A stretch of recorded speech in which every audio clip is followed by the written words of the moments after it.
Aujourd'hui, je vais te présenter 5 mythes sur les cheveux, sur les soins capillaires qui t'empêchent peut-être d'utiliser certains produits ou alors qui t'empêchent d'avoir la chevelure dont tu rêves. Alors pas de temps à perdre, allons-y, c'est parti! Hey, salut à toi et bienvenue dans cette nouvelle vidéo. Si tu ne me connais pas, je suis Bérangère, ingénieure chimiste spécialisée en cosmétiques et le but de ma chaîne c'est de vulgariser la science des cosmétiques pour t'en apprendre un petit peu plus sur la formulation des produits cosmétiques, que ce soit des produits pour le visage et pour les cheveux. Alors si c'est un sujet qui t'intéresse, n'oublie surtout pas de t'abonner à ma chaîne et d'activer la cloche pour recevoir une notification dès la mise en ligne d'une nouvelle vidéo. Et aujourd'hui on va donc voir 5 mythes qui t'empêchent peut-être d'avoir un cuir chevelu sain et les cheveux dont tu rêverais. Et le premier mythe, c'est bien entendu celui qui dit que plus tu vas laver tes cheveux, plus ton cuir chevelu il va produire du sébum et donc plus tu vas avoir les cheveux gras et donc logiquement plus tu vas utiliser ton shampoing. C'est totalement faux. Et la raison à cela, elle est très simple, c'est que la production de sébum, elle n'est pas du tout corrélée avec la fréquence d'utilisation de ton shampoing. En fait, la production de sébum, elle dépend tout simplement de facteurs comme les hormones, la génétique, mais également la surface de tension du sébum. C'est ce que j'expliquais dans ma dernière vidéo sur les soins capillaires, une vidéo dans laquelle je te donne 5 conseils pour essayer de laver au mieux tes cheveux sans les endommager. Donc si ça t'intéresse, n'hésite pas à aller la voir. Par contre, oui, le shampoing c'est essentiel pour la santé de ton cuir chevelu, mais les cycles répétitifs shampoing-séchage peuvent engendrer des dommages et rendre tes cheveux plus fragiles.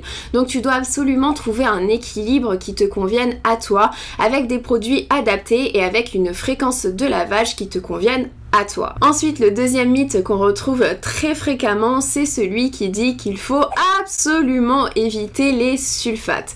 Alors les sulfates, qu'est-ce que c'est? Eh bien en fait ce sont tout simplement des tensioactifs et des tensioactifs détergents, donc ils permettent de nettoyer. Ce qu'on appelle tensioactif, c'est un composé qui va avoir à la fois une partie hydrophile, donc une partie qui va aimer l'eau, c'est cette partie-là qui permet tout simplement d'avoir un shampoing aqueux, de solubiliser les tensioactifs dans de l'eau. Et les tensioactifs ont également une partie hydrophobe qui du coup va avoir des affinités avec le sébum, donc c'est cette partie-là qui permet aussi de nettoyer, et lors du rinçage à l'eau, et bien la partie hydrophile va faire en sorte que les tensioactifs puissent tout simplement être rincés. Alors les sulfates, ils sont principalement utilisés pour deux raisons. La première raison, c'est que, on l'a vu, un shampoing ça doit nettoyer le cuir chevelu et les sulfates c'est tout simplement parmi les meilleurs tensioactifs détergents sur le marché des cosmétiques. Et la deuxième raison pour laquelle on les retrouve très fréquemment, c'est tout simplement leur coût. Les sulfates sont énormément accessibles et du coup sont très peu chers. Et quand je dis très peu chers, c'est vraiment qu'ils sont pas chers du tout par rapport à d'autres tensioactifs sur le marché des cosmétiques.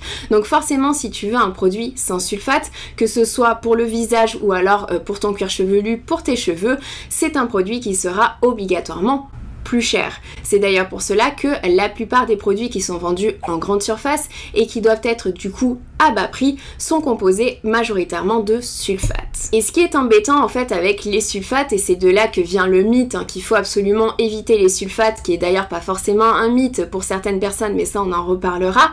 Bref, les sulfates, le problème étant donné que ce sont les meilleurs détergents, et bien ce sont des tensioactifs qui peuvent tout à fait te laisser avec des cheveux secs, des cheveux rêches, des cheveux beaucoup plus ternes et qui peuvent également être irritants pour certains cuirs chevelus. Du coup, l'art de la formulation en cosmétique, c'est d'essayer de trouver un équilibre entre efficacité, le produit doit bien nettoyer, mais ne doit pas être trop agressif. Et c'est pour cela que tu trouveras rarement, et j'ai même envie de dire jamais, les sulfates seuls dans un produit cosmétique. Pourquoi? Parce que les tensioactifs, lorsqu'ils sont seuls, ils sont beaucoup plus irritants pour la peau et pour le cuir chevelu que lorsqu'ils sont combinés avec d'autres tensioactifs. Par exemple, si on regarde le graphe suivant, celui-ci nous dit que le sodium dodécyl sulfate peut être assez irritant lorsqu'il est seul, alors que si on lui rajoute 0,5% de cocamidopropylbétaïne qui est un autre tensioactif, eh bien on voit directement que l'irritation a diminuer. Donc on est sur un mélange de tensioactifs qui est moins irritant que les tensioactifs seuls. Et dans cette étude qui a été faite sur un épiderme reconstruit, on retrouve également un autre graphe qui nous montre également que lorsqu'on ajoute cette fois-ci 5% de cocanidopropyl-bétaïne, on est sur un mélange de tensioactifs qui est encore moins irritant pour la peau. Donc cela ne sert à rien de faire une chasse aux sorcières aux sulfates puisque leur caractère irritant dépend en fait de la formulation générale de ton produit, de tous les tensioactifs qui sont utilisés et également des autres ingrédients qu'on va retrouver, comme par exemple des hydratants ou alors des agents conditionneurs. Donc c'est tout à fait possible que tu te retrouves avec un produit étiqueté pour peau sensible alors qu'il contient un sulfate. Mais attention, je ne suis pas ici en train de dire que tout le monde doit utiliser des sulfates, c'est pas du tout ça. Je suis en train de dire uniquement qu'il faut arrêter de les diaboliser. C'est-à-dire que si ton produit préféré il contient des sulfates mais qui te convient, eh bien tu peux absolument le garder et continuer à l'utiliser. Mais bien entendu que les sulfates, malheureusement, ils peuvent être irritants pour certains, donc c'est tout à fait normal qu'il y ait certaines personnes qui préfèrent les éviter. Et oui, je donnerai quelques recommandations de shampoing dans une prochaine vidéo, donc surtout si ça t'intéresse, n'hésite pas à t'abonner à ma chaîne si c'est pas encore le cas. Ensuite, le troisième mythe qui peut t'empêcher d'avoir des cheveux un petit peu moins gérables et même des cheveux peut-être un petit peu plus endommagés, c'est celui de penser que les silicones sont mauvais et qu'il faut les éviter et qu'ils ne servent à rien. Alors crois-moi, s'ils ne servaient à rien, ça ferait bien longtemps qu'on aurait arrêté de les utiliser puisque ça baisserait le prix des produits et tout le monde serait gagnant-gagnant dans l'histoire. En fait, les silicones, ce sont ce qu'on appelle des agents conditionneurs. Ils vont tout simplement se déposer sur ton cheveu et ça va apporter plusieurs propriétés. Ça peut permettre une facilité de coiffage, ça peut te rendre les cheveux plus brillants, plus lisses, plus doux, ou encore, et surtout la propriété que je préfère, c'est que les silicones vont permettre de protéger tes cheveux de l'environnement extérieur, donc protéger tes cheveux des agressions, faire en sorte de limiter les dommages. Alors il n'y a bien évidemment pas uniquement les silicones qui rentrent dans cette catégorie, c'est également là qu'on retrouve les protéines hydrolysées comme par exemple celle de kératine ou alors la protéine de soie hydrolysée qu'on retrouve dans presque tous les produits désormais. On a également certains polymères et les ammoniums quaternaires. Donc si tu veux éviter les silicones, tu peux tout à fait trouver des bons produits qui vont contenir également ces agents conditionneurs. Mais pour en revenir aux silicones, le mythe comme quoi il faut éviter de les utiliser, en réalité il vient pas forcément de nulle part également puisque c'est vrai que dans certaines circonstances les silicones peuvent s'accumuler sur tes cheveux et donner une sensation d'alourdissement. En fait il y a tout simplement certains agents conditionneurs qui peuvent éventuellement se déposer en continu sur tes cheveux et sans jamais vraiment s'enlever entre les shampoings, ce qui va du coup donner cette sensation d'alourdissement et de cheveux un petit peu plats, sans volume et sans forme. Et malheureusement à partir de la liste des ingrédients, il est tout simplement impossible de savoir si un produit peut causer cette sensation, cette accumulation d'agents conditionneurs sur les cheveux.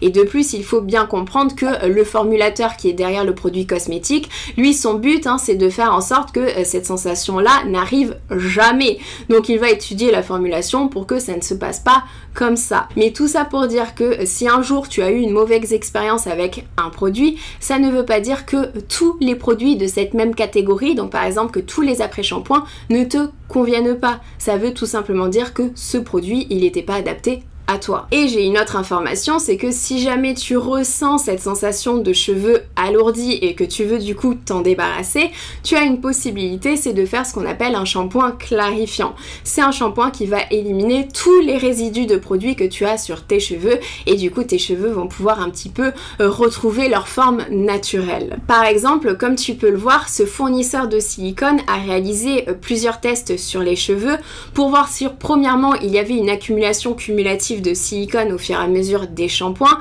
et ce qu'on peut remarquer ici c'est que déjà avec le shampoing utilisé ce n'est pas le cas. La quantité de silicone sur les cheveux n'a pas changé. Mais ensuite ce qu'ils ont fait c'est réaliser un shampoing clarifiant pour vérifier si cela débarrassait bien d'une bonne partie des silicones déposés sur les cheveux, et comme tu peux le voir ça a bien évidemment été le cas. Mais malheureusement j'en viens à mon quatrième mythe qu'il y a fort à parier que les shampoings clarifiants qu'on retrouve aujourd'hui sur le marché des cosmétiques, ce soit beaucoup plus du marketing qu'autre chose. Du coup, mon quatrième mythe, c'est plutôt la question, est-ce que les shampoings clarifiants sont vraiment utile. Puisque déjà, si on reprend l'exemple qu'on vient juste de voir, celui-ci nous a bien montré que tous les shampoings, tous les produits capillaires ne vont pas forcément engendrer une accumulation cumulative de silicone ou alors de d'autres ingrédients sur les cheveux. Ça dépend au cas par cas, ça dépend des produits. Et la deuxième chose, c'est que en théorie, les shampoings clarifiants doivent donc contenir les meilleurs agents détergents sur le marché des cosmétiques, donc par exemple des sulfates, puisque le but des shampoings clarifiants, c'est d'éliminer tout résidu d'anciens produits capillaires, mais également d'éliminer la pollution, le sébum, les poussières, etc., etc. Et surtout, ce doit être des produits qui, du coup, ne contiennent pas d'agents conditionneur, puisque le but c'est justement de tout enlever. Et si on prend l'exemple du shampoing détox de Ouai qui est vendu comme un shampoing clarifiant, et bien déjà premièrement au niveau du tensioactif détergent qu'on retrouve le plus, c'est le sodium oléfine sulfonate.